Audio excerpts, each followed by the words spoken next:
Assalamualaikum warahmatullahi wabarakatuh. Selamat pagi anak-anakku semua, apa kabarnya? Bertemu lagi dengan Umi Ayu pada mata pelajaran Bahasa Indonesia.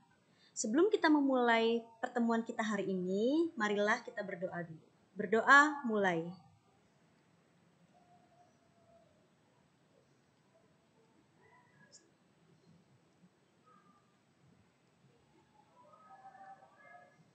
Berdoa selesai. Nah sekarang Umi akan menjelaskan tentang struktur dan kebahasaan teks deskripsi. Nah, kita sudah masuk kompetensi dasar atau KD 3.2, yaitu menelaah struktur dan kebahasaan dari teks deskripsi tentang objek, sekolah, tempat wisata, tempat bersejarah, dan atau suasana pentas seni daerah yang didengar dan dibaca. Nah, apa saja struktur atau bagian dari teks deskripsi? Dibagi menjadi 3. Nah, ini bisa juga kalian baca, ada di buku paketnya, halaman 9 sampai 12 bagi kalian yang sudah punya ya. Nah, kembali lagi ke struktur teks deskripsi. Yang pertama ada identifikasi objek. Ini berisi gambaran umum dari objek yang dideskripsikan, biasanya ada di paragraf awal. Yang kedua, deskripsi bagian ini sudah menggambarkan objek secara detail atau khusus, biasanya ada di paragraf tengah.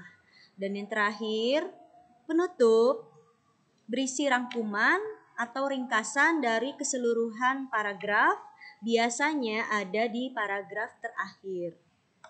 Untuk contohnya, ini Umi mengambil dari buku paket halaman 9 sampai 10. Judulnya Keindahan Sunset di Loang Balok.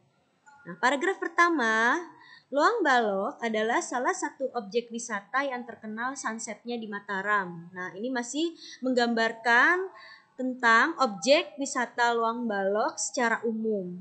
Ya, ada di paragraf pertama, oleh karena itu disebutnya identifikasi objek. Paragraf 2 dan paragraf 3 ini sudah menjelaskan tentang Taman Loang Balok secara detail atau khusus ya. Ada di bagian tengah, maka disebutnya deskripsi bagian. Nah, ini lanjutannya. Sedangkan paragraf keempat berisi rangkuman atau ringkasan, ada di paragraf terakhir, disebutnya sebagai penutup. Lebih jelasnya nanti kalian baca sendiri buku paketnya ya, halaman 9 sampai 10. Selanjutnya, Umi akan menjelaskan tentang unsur kebahasaan teks deskripsi. Ini kalau di buku paket sebenarnya ada 6, tapi Umi padatkan, Umi ringkas. Umi ambil bagian-bagian pentingnya, ada 3 hal. Yang pertama, ada kata sifat atau adjektiva, ada kata keterangan atau adverbia, dan ada kata benda atau nomina. Nah, apa itu kata sifat? Kata sifat ialah kata yang dipakai untuk menjelaskan sifat atau kondisi suatu hal, baik pada makhluk hidup, benda mati, tempat, waktu, dan lain-lain. Contohnya, sifat yang besar, kecil, kuat, rajin, malas, tercantik, terindah, dan lain-lain. Di sini bisa kalian baca ya.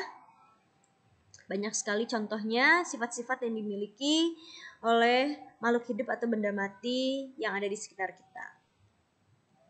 Yang kedua, ada kata keterangan. Kata keterangan ialah jenis kata yang berfungsi untuk memberikan keterangan pada kata lain.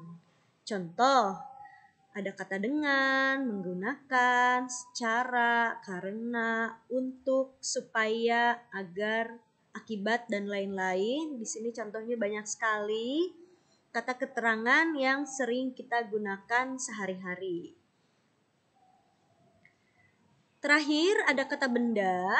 Kata benda ialah kata yang merujuk pada suatu hal yang dapat dibendakan dan berfungsi untuk menyebutkan suatu tempat, makhluk hidup, ataupun benda mati.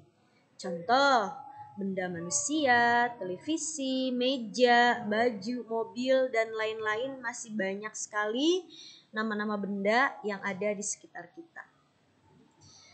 Demikianlah pemaparan dari Umi tentang struktur dan kebahasaan teks deskripsi. Lebih jelasnya bisa kalian baca lagi buku paketnya. Jika ada yang belum kalian pahami atau ada hal yang ingin kalian tanyakan, kalian bisa tanyakan di kolom komentar ya. Sampai ketemu lagi pada pertemuan berikutnya. Wassalamualaikum warahmatullahi wabarakatuh.